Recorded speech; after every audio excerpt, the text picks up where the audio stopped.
నమస్కారం. గణిత శాస్త్ర బోధనా మెథడాలజీకి స్వాగతం. ఈ శీర్షికలో సమర్థవంతమైనటువంటి గణిత బోధనకు ప్రణాళిక మన గురించి మనం నేర్చుకోబోతున్నాం. ఇది చాలా అవసరం కూడా. ఏదైనా ఒక పనిని సమర్థవంతంగా పూర్తి చేయాలంటే దానికి నిర్దిష్టమైనటువంటి ప్రణాళిక అవసరం ఉంటుంది. గణిత బోధన కూడా ఒక నిర్దిష్టమైనటువంటి పనిగా మనం గుర్తించాలి. గణిత బోధనపైనే విద్యార్థి యొక్క అవగాహన సామర్థ్యం, ఆసక్తి, అనురక్తి ఆధారపడతాయి. కొద్దిమంది విద్యార్థులు గణితం పట్ల మక్కువ కలిగి ఉండకపోవడానికి, కొద్దిమంది విద్యార్థులు గణితం పట్ల ఆసక్తిని కలిగి ఉండడానికి కారణం ఆ ఉపాధ్యాయుడు తన గణిత బోధనలో ఉపయోగించేటటువంటి బోధనా పద్ధతులు, బోధనా వ్యూహాలు, బోధనోపకరణ సామగ్రి, ఉపాధ్యాయునికి గణిత బోధన పట్ల కలిగినటువంటి మక్కువ, ఆయన తయారు చేసుకున్నటువంటి బోధనకు ఉపయోగించేటటువంటి ప్రణాళిక అనేటువంటివి ముఖ్య అంశాలుగా ఉంటాయనేటువంటిది మీ అందరికీ విదితమే. మనం ఒక నిర్దిష్టమైనటువంటి ప్రణాళిక ద్వారా పాఠ్యాంశ బోధన జరిగితే ఖచ్చితంగా ఫలవంతమైనటువంటి ఫలితాలు వస్తాయనేటువంటిది జగద్విదితం. అయితే మనం ఈ విద్యా ప్రణాళిక సూచించిన విధంగా 3 రకాలైనటువంటి పాఠ్య ప్రణాళికలు మనం తయారు చేస్తాం, గణిత బోధనకు ఉపయోగిస్తాం. అందులో మొదటిది వార్షిక ప్రణాళిక, రెండవది పాఠ్య ప్రణాళిక, మూడవది పీరియడ్ ప్రణాళిక. 2010కి ముందు అంటే ఏపీఎస్ఎఫ్ 2011కు ముందు మనం బ్లూమ్స్ టాక్సానమీ ఆధారంగా వర్గీకరించబడినటువంటి బోధనా లక్ష్యాల ఆధారంగా పాఠ్య ప్రణాళికను తయారు చేసుకునేవాళ్ళం. అప్పుడు లక్ష్యాలు, ఉద్దేశాలు అనేటువంటి ఉండేవి. ఆ లక్ష్యాలలో మనకు ముఖ్యంగా జ్ఞానము, అవగాహన, వినియోగము, నైపుణ్యము అనేటువంటి అంశాలను ఉండేవి. ఇప్పుడు జ్ఞాన ఆధారితమైనటువంటి బోధన అనేటువంటిది జరగడానికి ఎక్కువగా మనం ప్రాధాన్యత ఇచ్చాం. కానీ 2010 తర్వాత మనం ఉపయోగించినటువంటి ఏపీఎస్ఎఫ్ 2011 ఆధారంగా రచించబడినటువంటి విద్యా ప్రణాళికలో ఆ అంశాలకు బదులు విద్యా ప్రమాణాలపైన మనం దృష్టి కేంద్రీకరించడం జరిగింది.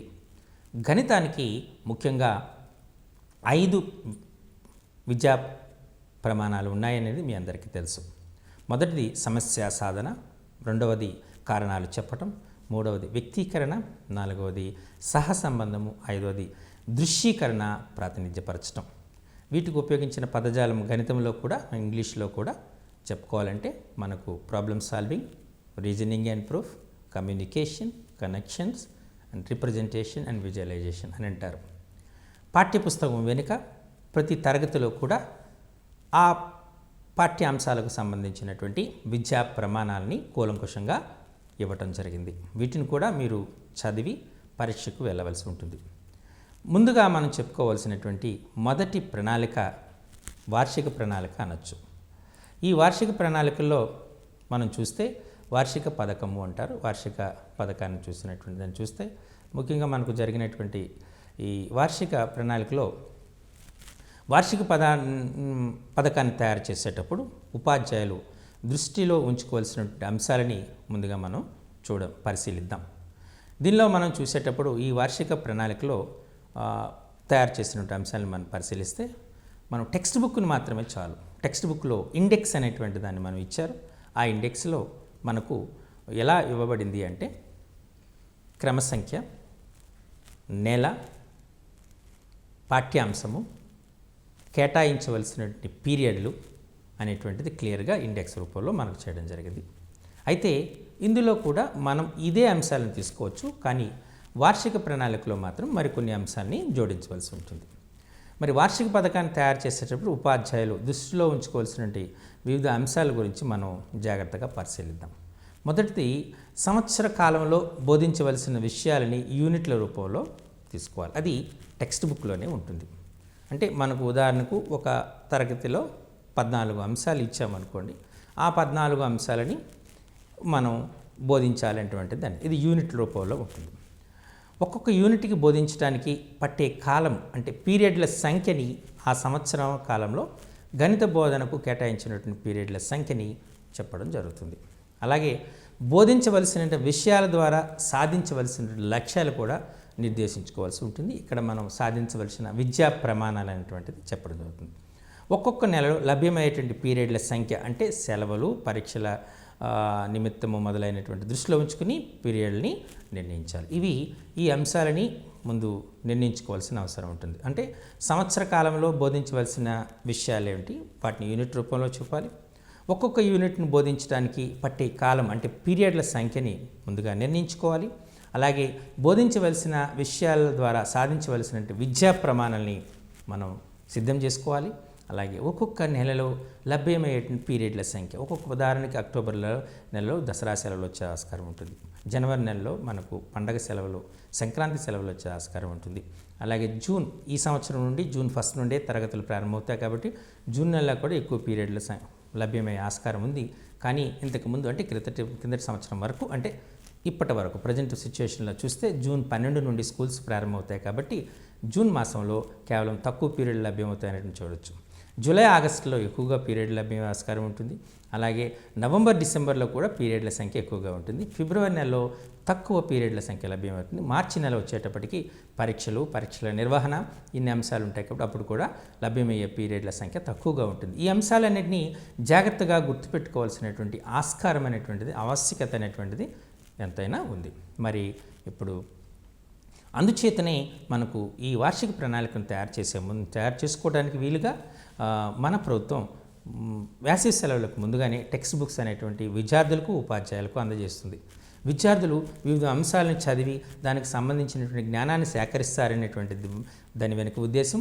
అలాగే ఉపాధ్యాయులు సమగ్రంగా, ఆముగ్రంగా అంటే మొదటి నుంచి చివరి వరకు పాఠ్యాంశాలను చదివి ఆ పాఠ్యాంశాలకు కావలసినటువంటి బోధనోపకరణ సామగ్రిని, బోధనా వ్యూహాలని, బోధనా పద్ధతుల్ని, బోధనా అంశాలని, ఉద్దేశాలని, లక్ష్యాలని అన్నింటినీ కూడా దృష్టిలో పెట్టుకుని తదనుగుణంగా వార్షిక ప్రణాళికను తయారు చేసుకోవాలని టెక్స్ట్ బుక్స్ అనేటువంటిది ముందుగా ఇవ్వడం జరిగింది.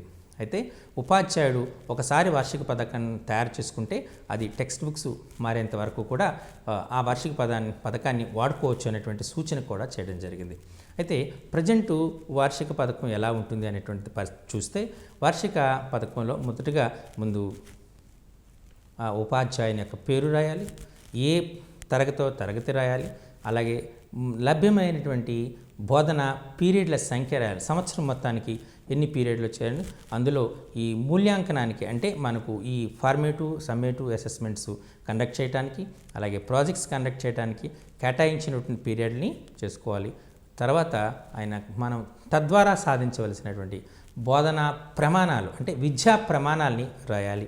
అంటే మొదటిది అతను రాయవలసినటువంటి ఉపాధ్యాయుని యొక్క పేరు రాయాలి, రెండవది తరగతి రాయాలి, మూడవది కేటాయించబడినటువంటి అభ్యమయ్యేటువంటి పీరియడ్ల సంఖ్యను రాయాలి, ఎన్ని పీరియడ్లు వస్తుంది, నాలుగవది ఏ విద్యా ప్రమాణాలని సాధిస్తున్నారో సాధించవలసిన విద్యా ప్రమాణాలు వాటిని అన్నింటినీ క్లారిటీగా రాయవలసి ఉంటుంది. తర్వాత మనకు వచ్చినటువంటి టేబుల్, ఈ టేబుల్లో మొట్టమొదటిగా వచ్చినటువంటిది సీరియల్ నెంబర్, మొదటిది వరుస సంఖ్య ఉంటుంది. ఆ తర్వాత ఏ నెలలో మనం పాఠ్యాంశాన్ని బోధిస్తున్నామో అది రాయాలి, అలాగే ఆ నిర్దిష్ట పాఠ్యాంశానికి ఎన్ని పీరియడ్లు కేటాయిస్తున్నామో రాయాలి, పాఠ్యాంశం పేరు రాయాలి, కేటాయించినటువంటి పీరియడ్ల సంఖ్య రాయాలి, బోధనా వ్యూహాలు రాయాలి, బోధనా పద్ధతులను రాయాలి, అలాగే బోధనోపకరణ సామగ్రిని రాయాలి, అలాగే బోధనా అంశాలు రాయాలి. అంటే మనం కొన్ని సందర్భాల్లో మనం అక్టోబర్ నెల అనుకోండి, ఈ అక్టోబర్ నెలలో మనం జనరల్గా ఒలింపియాడ్ ఎగ్జామినేషన్ చేస్తాం. డిసెంబర్ నెల వచ్చిందనుకోండి, డిసెంబర్ నెల వచ్చేటప్పటికి మనం రామానుజన్ గారి బర్త్డే అయినటువంటి గణిత దినోత్సవాన్ని జరుపుకుంటూ ఉంటాం. అలాగే కొన్నిసార్లు గణిత మేళాలు నిర్వహిస్తాం, గణిత క్లబ్బులు నిర్వహిస్తాం. ఏ అంశాలని మనం నిర్వహిస్తామో ఆ అంశాలని ఆ నెలలో మనం నిర్ణయిస్తామో దానిని మెన్షన్ చేయవలసి ఉంటుంది. చివరకు మూల్యాంకనం అనేటువంటిది ఉంటుంది. ఇవి అంటే సీరియల్ నెంబర్ ఉంటుంది, అలాగే నెల, ఏ నెల అనేటువంటి నెలలో మనము ఏ పాఠ్యాంశాన్ని చెప్తున్న పాఠ్యాంశం పేరు ఉంటుంది, కేటాయించిన పీరియడ్ల సంఖ్య ఉంటుంది, అలాగే బోధనాపకరణ సామగ్రిని రాయవలసి ఉంటుంది, బోధనా వ్యూహాలు, బోధనా పద్ధతులు అనేటువంటిది రాయవలసి ఉంటుంది. ఆ తర్వాత బోధనాంశాలకు సంబంధించిన కృత్యాలు, అంటే బోధనాంశానికి సంబంధించిన కృత్యాలు అంటే మనకు ఆ గణిత మేళాలు జరుగుతున్నాయా, గణిత క్లబ్స్ నిర్వహిస్తున్నామా, అలాగే గణిత దినోత్సవాలను జరుపుకుంటున్నామా, గణిత క్విజ్లను నిర్వహిస్తున్నామా, ఈ అంశాలను తెలియపరచవలసి ఉంటుంది. చివరకు మూల్యాంకనం అనేటువంటిది ఉంటుంది అనేటువంటి అంశాన్ని మీరు గమనించాలి. అలాగే వార్షిక ప్రణాళిక రూపొందించడం వల్ల మనకు కలిగేటటువంటి లాభాలు ఎలా ఉంటాయనేటువంటిది చెప్పడం చూడాలి. ఏ యూనిట్ని ఏ నెలలో ఎంతవరకు బోధించాలో తెలుసుకుంటాడు. ఏ యూనిట్ని ఏ నెలలో ఎంతవరకు బోధించాలో తెలుసుకోవడం అనేటువంటిది జరుగుతూ ఉంటుంది. అంటే మనకు ఖచ్చితంగా ఇప్పుడు మనకు క్లారిటీ వార్షిక ప్రణాళికను ఎందుకు నిర్వహిస్తామంటే దీనివల్ల ముగ్గురు ప్రయోజనం ఉంటుంది. ఒకటి, ఉపాధ్యాయుడికి ఏ నెలలో ఏ అంశాన్ని బోధించాలో ముందుగానే తెలిసి ఉంటుంది. అలాగే విద్యార్థికి ఏ నెలలో ఏ యూనిట్ని తాను నేర్చుకుంటాడో తెలుస్తుంది. అలాగే పర్యవేక్షణ అధికారికి కూడా ఏ నెలలో ఏ యూనిట్ని బోధిస్తున్నాడంటే మూడు తెలుస్తుంది. అంటే ఈ ముగ్గురికి కూడా నిర్దిష్టమైనటువంటి ప్రణాళిక ఉంటుంది. ఈ నెలలో మనం ఈ పాఠ్యాంశాన్ని విద్యార్థి నేర్చుకుంటాడు అనేటువంటి అంశాన్ని తెలియజేస్తుంది. అంటే ఏ యూనిట్ని ఏ నెలలో ఎంతవరకు బోధించాలో అనేటువంటి తెలుసుకోవడం జరుగుతుంది. ముందస్తు సమాచారం ఉండటం వల్ల ఉపాధ్యాయుడు దానికి తగ్గట్టుగా ప్రిపేర్ కావడానికి ఆస్కారం ఉంటుంది. ఆ నెలలో ఆ అంశానికి సంబంధించినటువంటి బోధనోపకరణ సామగ్రిని సమకూర్చుకోగలుగుతాడు, బోధన వ్యూహాలని తయారు చేసుకోగలుగుతాడు, బోధన పద్ధతుల్ని ఎన్నిక చేసుకోగలుగుతాడు. అలాగే బోధన అంశాల యొక్క ప్రాధాన్యతని, దాని యొక్క విస్తరణని, దాని పరిధిని నిర్దేశించుకోగలుగుతాడు. తద్వారా సాధించవలసిన విద్యా ప్రమాణాలను కూడా నిర్ణయించుకోగలుగుతాడు. అందుచేత ఫలప్రదమైనటువంటి విద్యా బోధన జరగటానికి ఆస్కారం ఉంటుంది. ఇది ఉపయోగం.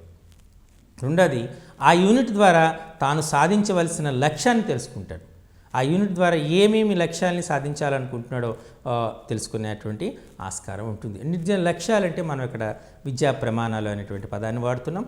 అంటే మనం సమస్య సాధనకి అనేటువంటి కొన్ని అంశాలు ఉదాహరణకు తీసుకుందాం. కొన్ని అంశాలు అనేటువంటి రేఖాగణితకు సంబంధించిన అంశాలు కానీ, సాంఖ్యక శాస్త్ర కానీ అంశాలు కానీ, అందులో సమస్య సాధనకి, అలానే మనకు రిప్రజెంటేషన్, విజువలైజేషన్, దృశ్యీకరణ, ప్రాతినిధ్యపరచడానికి ఎక్కువ ప్రాధాన్యత ఉంటుంది.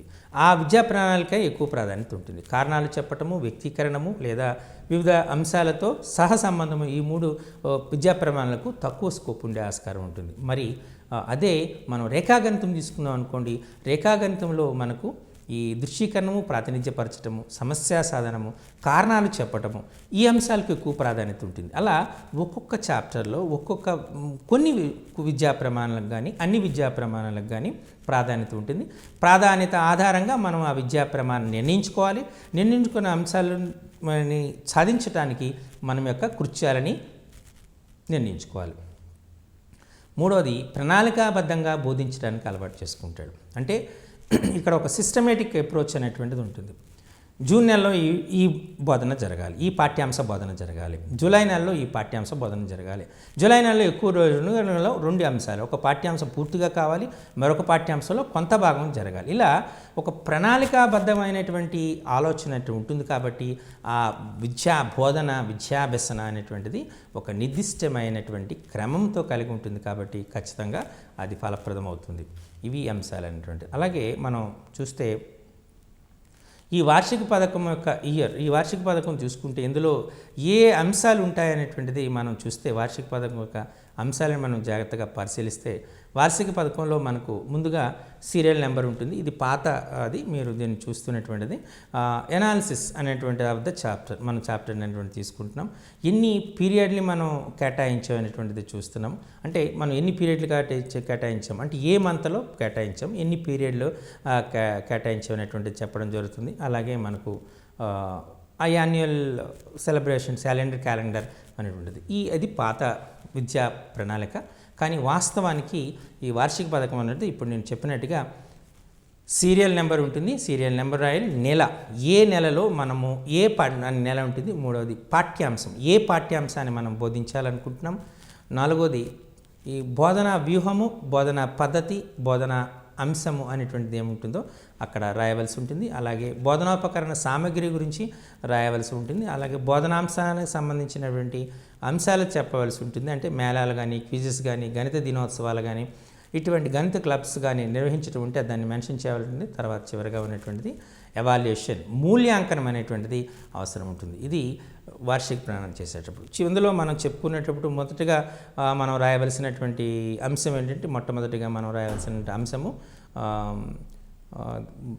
ఆ ఉపాధ్యాయునికి పేరు రాయాలి, ఏ తరగతికి బోధిస్తున్నారో రాయాలి, అలాగే అంశము రాయాలి. ఏ అంశం అంటే గణితం కాబట్టి గణితం అనేటువంటిది రాయాలి. నాలుగవది ఎన్ని పీరియడ్లు మీరు కేటాయిస్తున్నారో రాయాలి. అంటే మొత్తం లభ్యమయ్యేటువంటి పీరియడ్ల సంఖ్య 180 190 ఎన్ని పీరియడ్లు అయితే కేటాయింపబడుతున్నాయో ఆ కేటాయించిన పీరియడ్లు రాయాలి.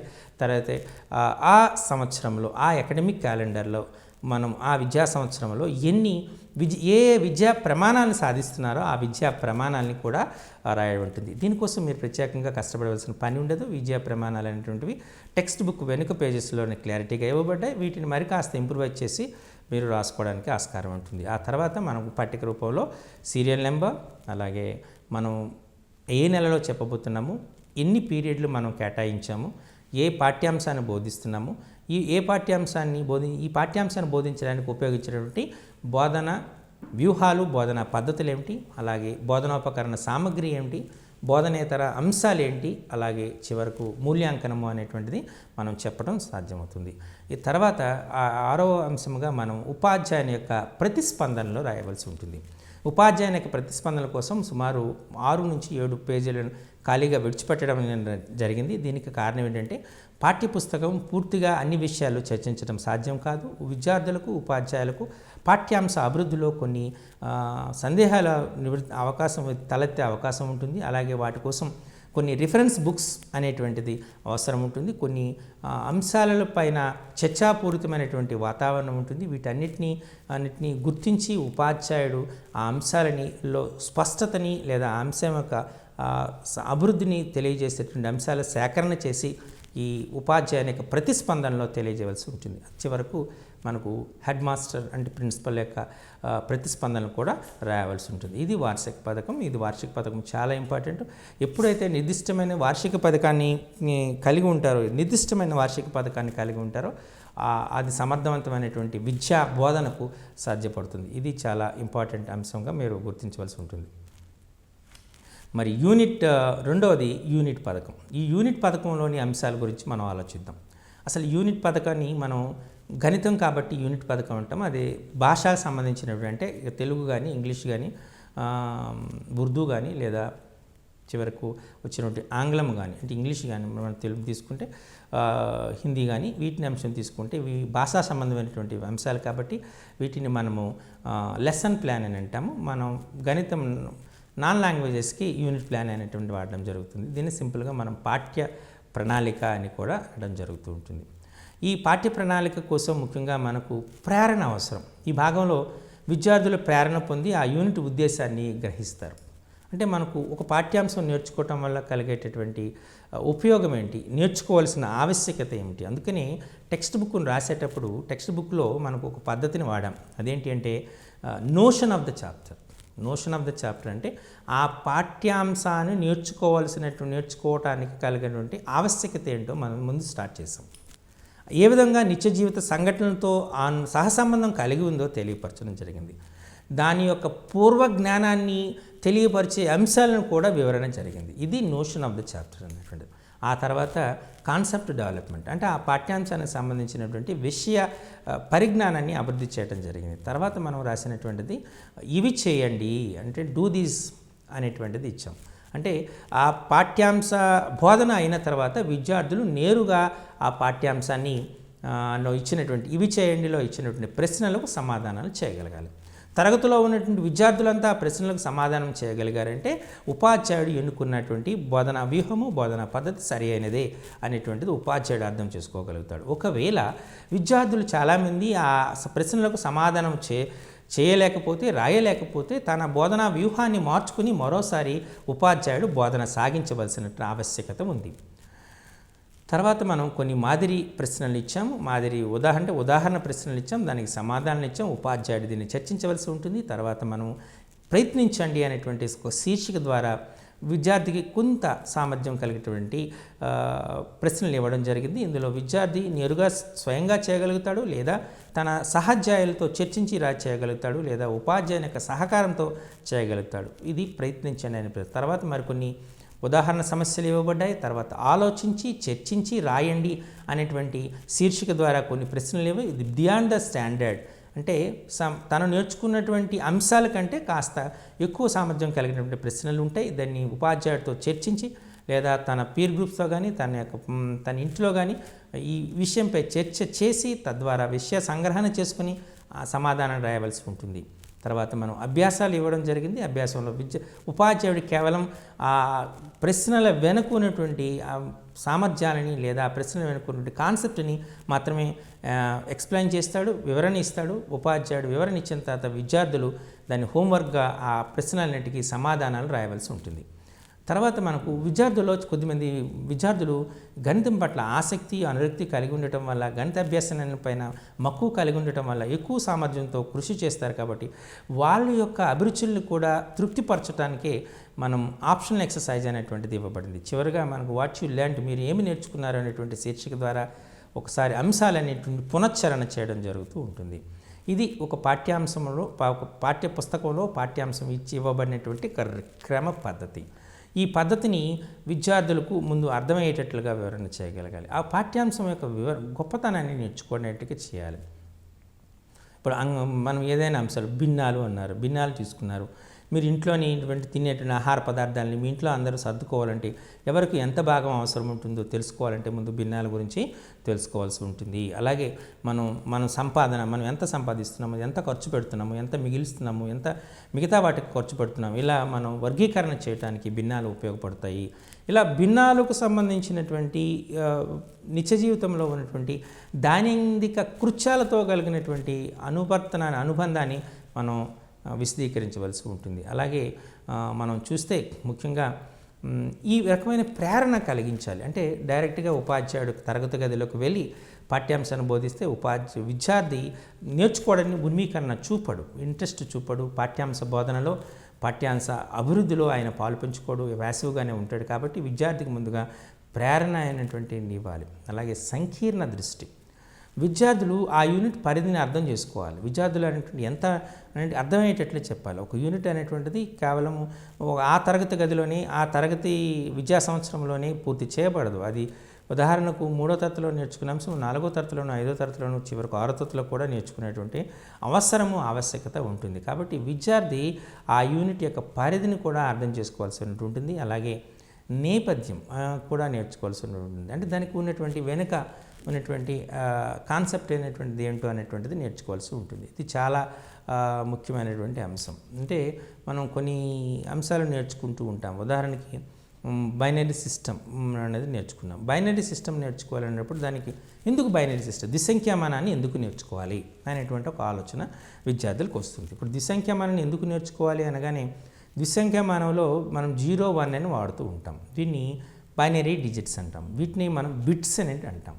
కొన్ని 8 బిట్స్ కలిపితే ఒక బైట్ అవుతుంది.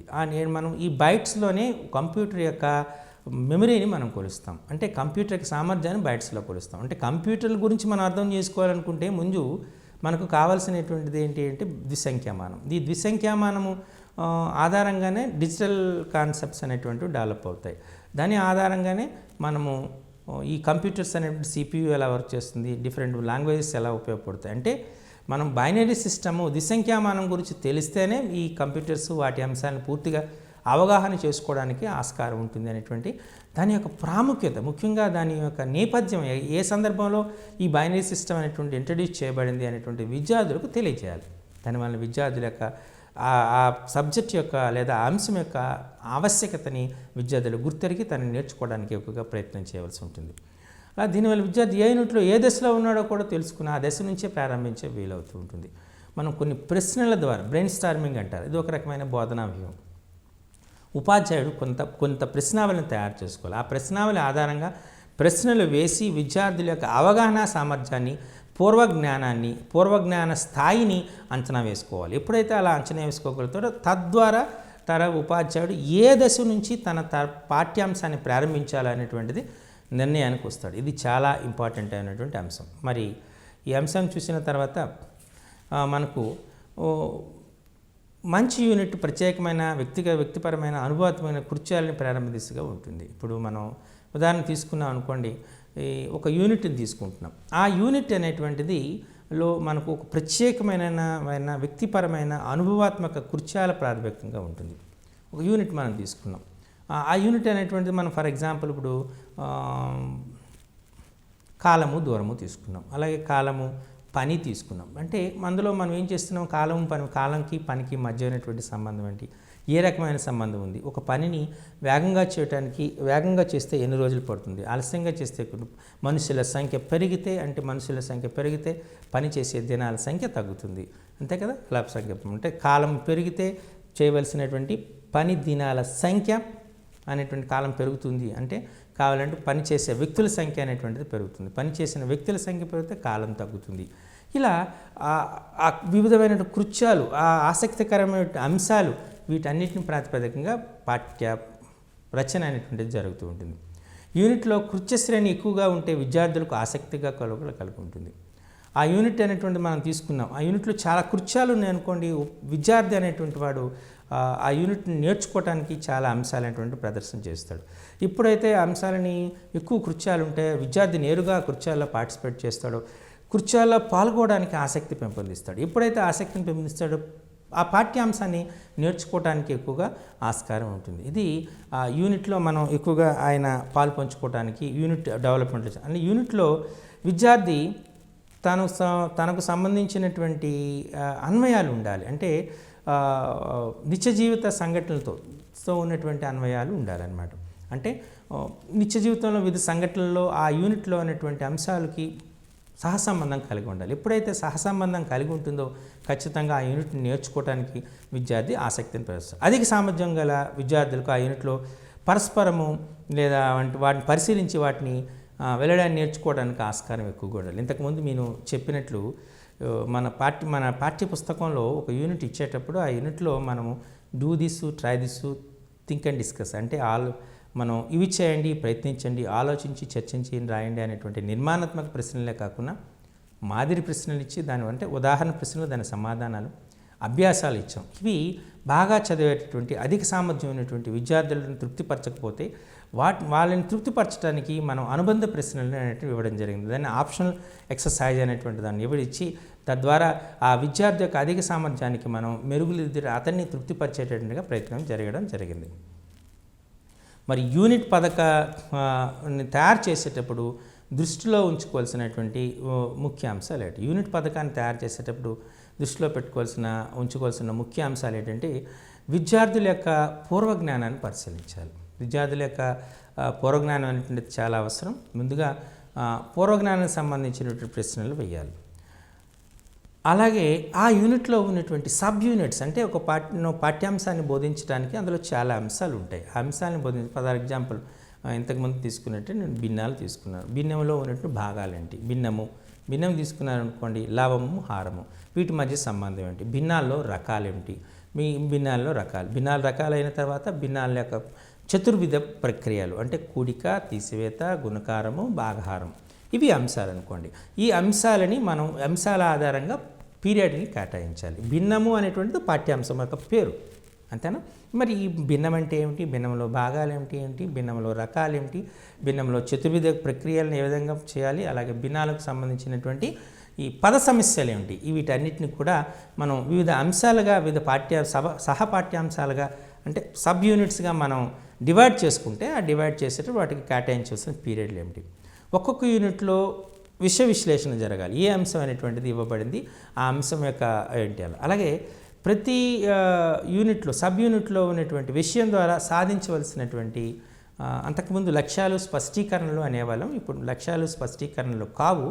లక్ష్యాలు స్పష్టీకరణ బదులు మనం విద్యా ప్రమాణం, అంటే ఒక్కొక్క సబ్ యూనిట్ నుండి మనం ఏ విద్యా ప్రమాణాలను సాధించగలుగుతున్నాము అనేటువంటిది చాలా అవసరం. అలాగే దానికి కావలసినటువంటి బోధనా వ్యూహాలు ఏంటి, అంటే బ్రెయిన్ స్టార్మింగ్ ద్వారా మనం చెప్తున్నామా, లేకపోతే విద్యార్థి అనేటువంటి కృత్య ఆధారం యాక్టివిటీ బేస్డ్గా మనం పాఠ్యాంశాన్ని బోధిస్తున్నామా, ల్యాబొరేటరీ మెథడ్లో మనం దాన్ని బోధిస్తున్నామా, అలాగే లేదా అంటే ఇండివిజువల్ యాక్టివిటీ, అంటే వ్యక్తిగత కృత్యం ద్వారా చేస్తున్నామా, లేకపోతే గ్రూప్ యాక్టివిటీ ద్వారా అంశాన్ని మనం బోధన చేస్తున్నామా, ఏ వ్యూహాన్ని మనం బోధనా వ్యూహాన్ని చేస్తున్నామో అది మనం ఖచ్చితంగా చెప్పవలసి ఉంటుంది, దృష్టిలో పెట్టుకోవాల్సి ఉంటుంది. అలాగే ఏ రకమైనటువంటి బోధన కృత్యాలు చేస్తున్నాం, అంటే మనం చార్ట్ ద్వారా ఎగ్జిబిట్ చేస్తున్నామా, డిజిటల్ అంటే కేఎన్ ప్రొజెక్టర్ ద్వారా చెప్తున్నామా, మోడల్స్ని పెట్టి బోధన చేస్తున్నామా, లేకపోతే ఫోల్డింగ్ టెక్నిక్స్ ద్వారా మనం బోధన చేస్తున్నామా, లేకపోతే మనం చిన్న చిన్న లో కాస్ట్ నో కాస్ట్ మెటీరియల్తో బోధన సామగ్రిని తయారు చేసుకునే అంశాలను చెప్తున్నామా, అలాగే మార్కెట్లో దొరికేటటువంటి అంశాల ద్వారా కృత్యాలను చేస్తున్నామా, ఏ రకమైనటువంటి బోధనాభ్యాసన కృత్యాలు చేస్తున్నామో అది కూడా మనం వివరంగా చెప్పవలసి ఉంటుంది. అలాగే బోధనోపకరణ సామగ్రి, ఆ పాఠ్యాంశాన్ని బోధించడానికి కావాల్సినటువంటి బోధనోపకరణ సామగ్రిని కూడా చేయవలసి ఉంటుంది. అంటే మనం స్కేల్ ఉపయోగిస్తున్నామా, వివిధ రకాలైనటువంటి, లేకపోతే మనం అంటే సాఫ్ట్వేర్లో చెప్పాలంటే జియోజిబ్రాను ఉపయోగిస్తున్నామా, ప్రింట్ 3D అని ఉపయోగిస్తున్నామా, లేదా అంటే మనం ఉపయోగించేటువంటి సామగ్రి పరంగా చెప్పాలనుకుంటే జియో బోర్డ్ను ఉపయోగిస్తున్నామా, అంటే అది రెక్టాంగులర్ జియో బోర్డ్ను ఉపయోగిస్తున్నామా, లేకపోతే సర్క్యులర్ జియో బోర్డ్ను ఉపయోగిస్తున్నామా, ఐసోమెట్రిక్ డాట్ పేపర్ను ఉపయోగిస్తున్నాం. అంటే మనం ఏ బోధనాభ్యసన సామగ్రిని మనం ఉపయోగిస్తున్నామో దానిని కూడా చెప్పవలసి ఉంటుంది. అలాగే మూల్యాంకన విధానాలు, ఏ రకమైనటువంటి మూల్యాంకనం చేస్తున్నాము, మౌఖిక ప్రశ్నలు అడుగుతున్నామా, రాత ప్రశ్నలు అడుగుతున్నామా, ప్రశ్నావళి అడుగుతున్నామా, లేక వక్తృత్వ పద్ధతిలో చెప్పమని చెప్తున్నామా, విద్యార్థులు ప్రాజెక్ట్ ద్వారా మనం మూల్యాంకనం చేస్తున్నామా, అలాగే పరీక్ష పెన్ అండ్ పేపర్ టెస్ట్ ద్వారా చేస్తున్నామా, ఏ రకమైనటువంటి మూల్యాంకన విధానాన్ని మనం ఉపయోగిస్తున్నామో అది కూడా మెన్షన్ చేయవలసి ఉంటుంది. ఇవి మనం దృష్టిలో పెట్టుకోవాల్సిన అంశాలు. మరోసారి విద్యార్థుల యొక్క పూర్వజ్ఞానాన్ని పరిశీలించాలి. అంటే మనం భిన్నము అని చెప్పే దాని అంశాన్ని తీసుకుంటే దానికి సంబంధించినటువంటి ముందు సంఖ్యలు, వాటిని యొక్క పోలికలు, కూడికలు, తీసివేతలు, ఇటువంటి అంశాల గురించి ముందుగా ఆయన యొక్క పూర్వజ్ఞానాన్ని గురించి చెప్పాలి. పోలిక ముఖ్యంగా రావాలి. అలాగే అందులో ఉన్నటువంటి సబ్ యూనిట్స్ ఏంటి, ఆ పాఠ్యాంశంలో ఉన్నటువంటి సబ్ యూనిట్స్ ఏంటో మనం చూడాలి. అలా చూడగలిగితే మనకు కొంత అవగాహన వస్తుంది. అలాగే ఒక్కొక్క సబ్ యూనిట్లో ఏ అంశాలు ఉన్నటువంటి ఉన్నాయి అనేది విశ్లేషణ చేయాలి.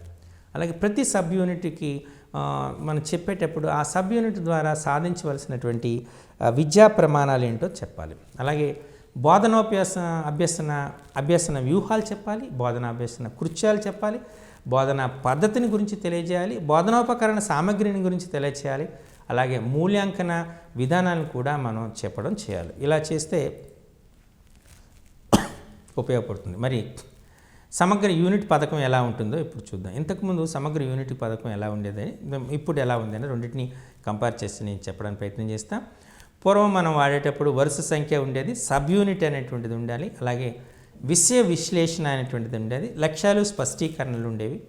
ఈ బోధనాభ్యసన కృత్యాలు ఏంటో చెప్పాలి. ఈ బోధనాభ్యసన కృత్యాల్లో జనరల్గా మనకు 2 వర్గాలుగా చేసేవాళ్ళం. ఒకటి ఉపాధ్యాయుని యొక్క కృత్యము, అలాగే విద్యార్థి కృత్యం అని చెప్పేవాళ్ళం. అలాగే బోధనాభ్యసన సామగ్రి ఏంటి, మనం టీచింగ్ లెర్నింగ్ మెటీరియల్ ఏంటి అనేది, మూల్యాంకనం ఉండేది ఏంటి అనేటువంటిది ఇది పాత పద్ధతిలో మనం వాడేటువంటిది.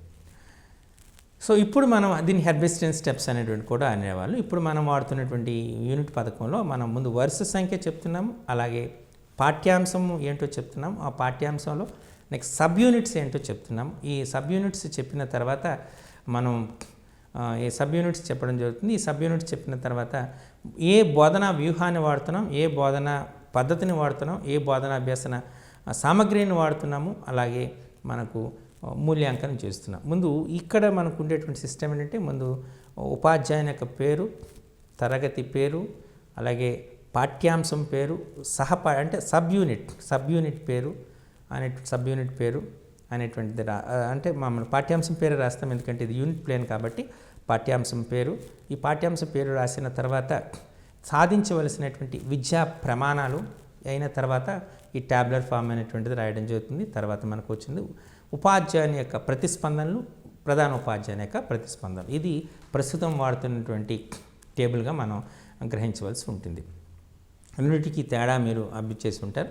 ఇందులో నిర్దిష్టంగా మనం ఒక్కొక్క సబ్ యూనిట్ తీసుకోవాలి. ఆ సబ్ యూనిట్కు ఎన్ని పీరియడ్లు కేటాయించడమో రాయాలి. ఇది వెరీ ఇంపార్టెంట్.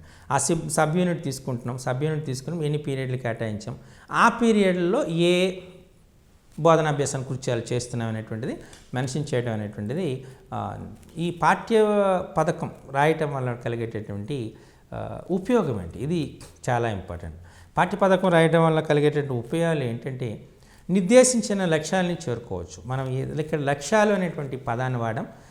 లక్ష్యాల బదులు మనం ఇక్కడ ఏం చేయాలంటే విద్యా ప్రమాణాలు అంటారు. అంటే సమస్య సాధన ద్వారా మనం ఈ అంశాలను నేర్చుకుంటారు, లేదా కారణాలు చెప్పడం ద్వారా ఈ అంశాలని నేర్చుకోవటం జరుగుతుంది. వ్యక్తీకరణ ద్వారా ఈ అంశాలను విపులీకరించగలుగుతారు, లేదా సహసంబంధాన్ని ఏర్పరచగలుగుతారు. ఈ దృశ్యీకరణ ప్రాతినిధ్యపరచడం ద్వారా ఈ నైపుణ్యాలని ప్రదర్శిస్తారు అని మనం ఈ విద్యా ప్రమాణాల గురించి రాయటం జరుగుతుంటుంది. దాన్ని చేరుకున్నామా లేదా అనేటువంటి తెలుసుకోవడం సాధ్యమవుతుంది. అలాగే ముందుగానే పాఠ్య పథక రచన జరుగుతుంది కాబట్టి పాఠ్య బోధన అనేటువంటిది చాలా ఆసక్తికరంగా ఉంటుంది. పాఠ్య బోధన ముందుగా జరుగుతుంది. ముందుగా మనం అంతా ఆ తరగతిలోనికి వెళ్ళకముందే ఏ పూర్వజ్ఞానాన్ని పరిశీలించాలి, ఏ బోధనా వ్యూహాన్ని ఉపయోగించాలి, ఏ బోధనాంశాలను మనం చెప్పాలి, ఏ బోధనా పద్ధతులను ఉపయోగించాలి, ఏ బోధనా కృత్యాలను మనం ప్రదర్శన చేయాలి, ఏ బోధనోపకరణ సామగ్రిని మనము ఉపయోగించాలని ఆ బోధనోపకరణ ముందుగానే తయారు చేసుకుని పోతాం. 1-2 సార్లు పరిశీలించి మనం కూడా చేయడం జరుగుతుంది. అలాగే మూల్యాంకన విధానాలు ఏంటి, ఇన్ని అంశాలని ముందుగానే మనం తయారు చేసుకుని తరగతి గదిలోకి ప్రవేశించి పాఠ్య బోధనను చేస్తాం. కాబట్టి పాఠ్య బోధన ఖచ్చితంగా ఆసక్తికరంగా ఉంటుంది అనేటువంటిది చెప్పచ్చు.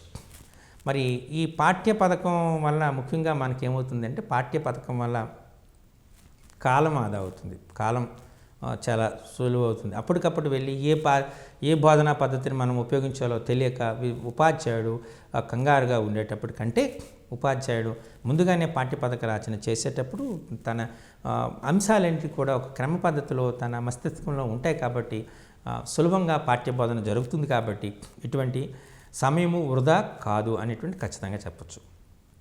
అలాగే ఉపాధ్యాయుడు యొక్క ఆత్మస్థైర్యంతో బోధిస్తాడు.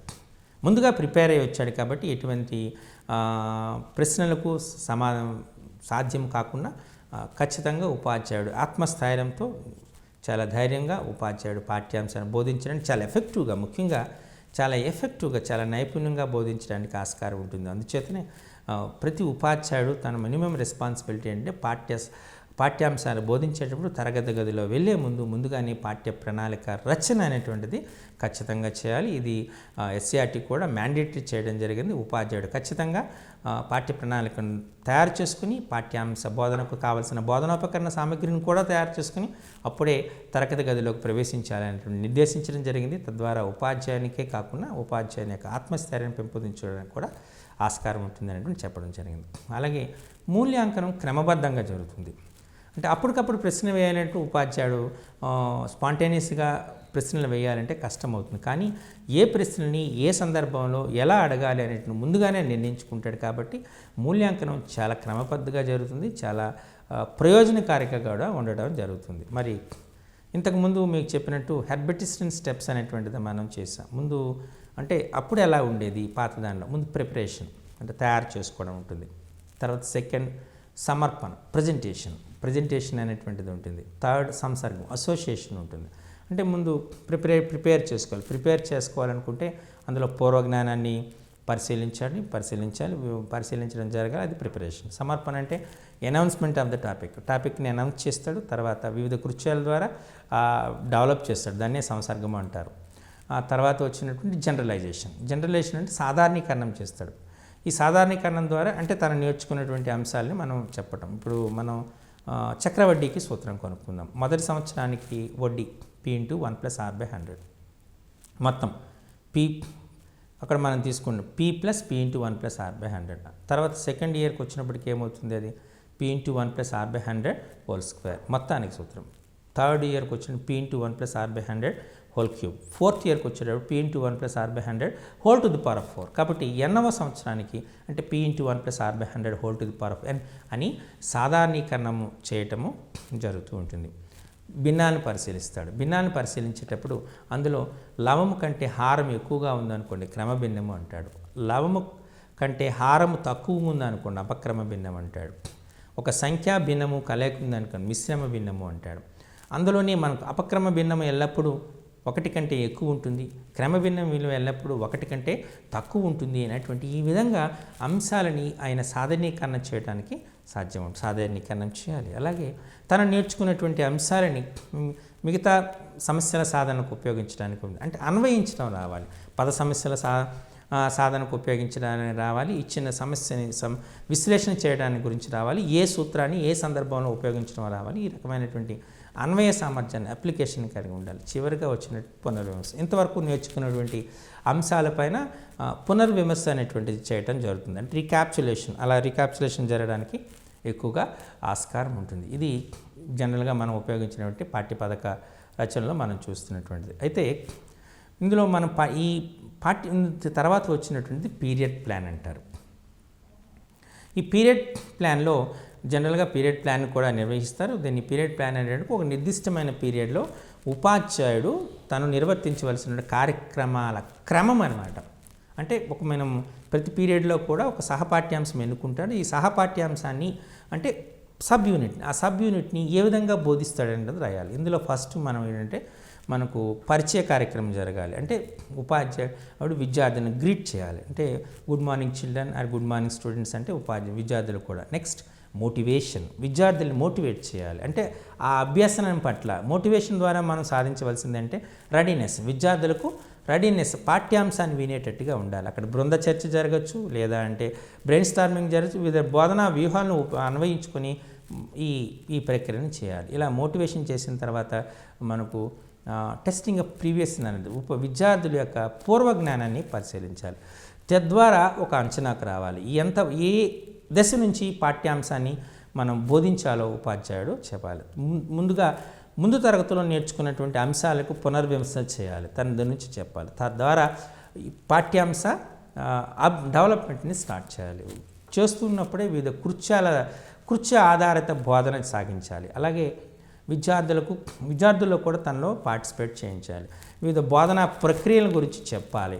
అలాగే వివిధ నిర్దిష్టమైనటువంటి బోధనా వ్యూహాన్ని ద్వారా, నిర్దిష్టమైనటువంటి బోధనా పద్ధతి ద్వారా, అవసరమైన బోధనా పద్ధతి ద్వారా నిర్దిష్టమైనటువంటి అవసరమైనటువంటి బోధనోపకరణ సామగ్రిని ఉపయోగించి బోధనను సాగించాలి. మధ్యలో ఎవాల్యుయేషన్ని కంటిన్యూ, బికాస్ మనం వాడుతున్నది కంటిన్యూస్ కాంప్రహెన్సివ్ ఎవాల్యుయేషన్. మధ్యలో ప్రశ్నలను వేసి విద్యార్థుల యొక్క అవగాహన సామర్థ్యాన్ని అంచనా వేసుకుంటూ పాఠ్య నిర్మాణం అనేటువంటిది జరగాలి. ఈ పాఠ్య నిర్మాణం జరుగుతున్నప్పుడే విద్యార్థుల అవగాహన సామర్థ్యాన్ని తెలుసుకోవడానికి ప్రశ్నలు వేస్తూ పోవాలి.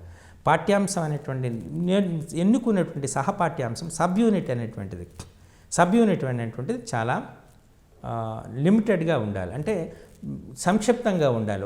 ఒక తరగతి గదిలో ఒక 45 నిమిషాల కాల వ్యవధిలో ఎక్కువ పాఠ్యాంశాన్ని బోధన చేయడానికి ప్రయత్నం చేయకూడదు. ఈ చెప్పిన అంశం సంక్షిప్తంగా తీసుకొని విపులాత్మకంగా, వివరణాత్మకంగా ఆ అంశాలని బోధన చేయటం అనేటువంటి జరగాలి. ఇది ఈ పీరియడ్ ప్లాన్లో జరగవలసినటువంటి అంశం. సో ఇలా మనం 3 రకాలైనటువంటి అంశాలను వాడుతున్నాం. 3 రకాలైనటువంటి ఈ ప్రణాళిక వాడుతున్న సమర్థవంతమైన గణిత బోధనకు ఈ ప్రణాళికలు అవసరం ఉంటాయి. ఒకటి ఇయర్ ప్లాన్, మీకు తెలుసు ఇయర్ ప్లాన్ అనేటువంటిది వార్షిక ప్రణాళిక అంటారు. 2 యూనిట్ ప్లాన్ అంటే పాఠ్య ప్రణాళిక అంట. 3వది పీరియడ్ ప్లాన్. ఈ మూడింటికి ఉపాధ్యాయుడు సంసిద్ధతో ఉండాలి. మీకు ముందుగానే చెప్పేటట్టు ఇయర్ ప్లాన్ అనేటువంటిది ఆ అకాడమిక్ ఇయర్ స్టార్ట్ కాకముందే వార్షిక ప్రణాళికను రాసుకోవాల్సి ఉంటుంది.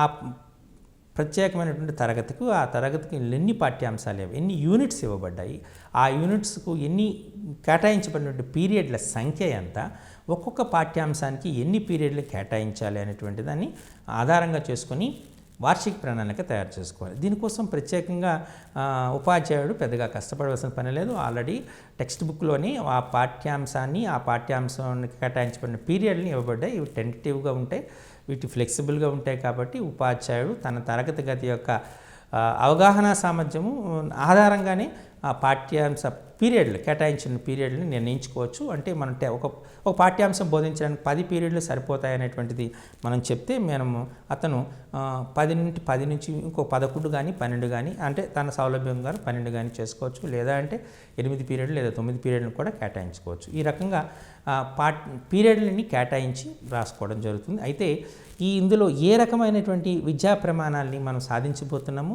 మనము ఉపయోగించినటువంటి బోధనా వ్యూహాలేంటి, బోధనా పద్ధతులేంటి, బోధనోపకరణ సామగ్రి ఏమిటి, సాధించవలసిన విద్యా ప్రమాణాలు ఏమిటి, అలాగే బోధనా కృత్యాలు అంటే రెగ్యులర్గా జరిగే కృత్యాలు కాకుండా గణిత క్విజ్లని, గణిత క్లబ్స్ అని, అలాగే గణిత దినోత్సవాలని, ఈ సైన్స్ ఫెయిర్స్ అని ఇలాంటి వాటిలో ఉపాధ్యాయుడు విద్యార్థులని పార్టిసిపేట్ చేయించవలసిన బాధ్యత ఉంటుంది. కాబట్టి వాటికి తగ్గట్టుగా మన పీరియడ్ని మనం కేటాయించుకోవాల్సినటువంటి ఆస్కారం ఉంటుంది. ఇది మనం గుర్తుపెట్టుకోవాల్సిన అంశం.